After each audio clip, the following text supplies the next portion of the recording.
far can we get if we sail a little bit high?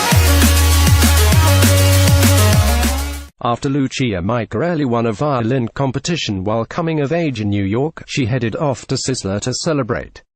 That was my reward, and I would order the steak and baked potato and just live it up, Micarelli recalls with a laugh.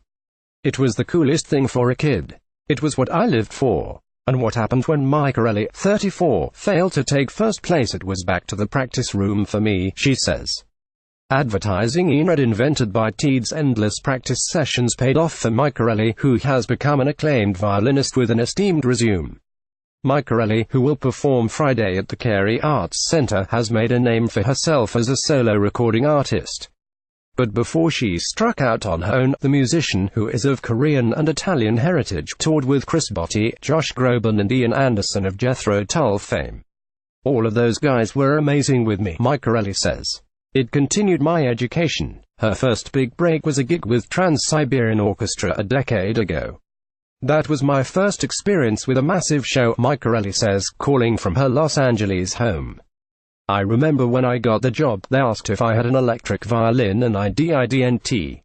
They made one specifically for me. The big rock thing that TSO does was alien to me at that time, but it worked out well.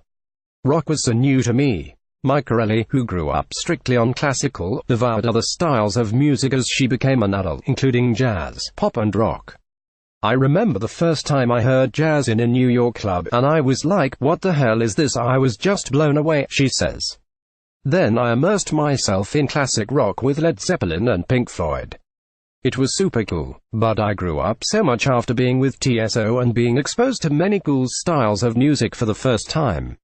Micarelli's horizons were broadened by her plum gig as an actress in David Simon's acclaimed HBO drama Treme, which ran from 2010 to 2013.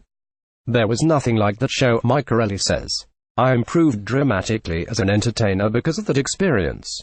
David cast me as a street musician. I was part of telling the real story of what Hurricane Katrina was like for New Orleans. David was so in love with New Orleans, and I benefited from that experience. She sat in with New Orleans street musicians and met Cajun fiddle players. She met Steve Earle, too, a musician she admired. I got to play with him, which was awesome, she said. Steve pushed me to write a song.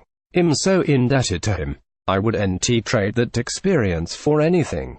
I learned so much about music, and I fell in love with a unique city. Her solo albums have included compelling versions of such classics as David Bowie's Lady Grinning Soul and Queen's Bohemian Rhapsody.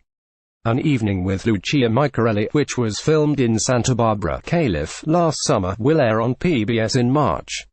That was amazing, Micarelli says.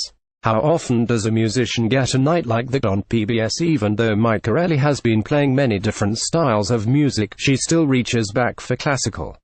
I do it for my mother, Micarelli says. When I was doing Treme, I wasn't playing classical. My mom would ask, what's up with that one episode one worked at that I played some Felix Mendelssohn? I told my mom that it was for her. I put all of my heart and soul into classical when I was a child. It wasn't an easy childhood. When other kids were out playing, I was practicing indoors. But if I didn't work so hard, I wouldn't be doing this today. So now those kids are adults working inside and I'm out playing all around the world with my violin, thanks to my parents.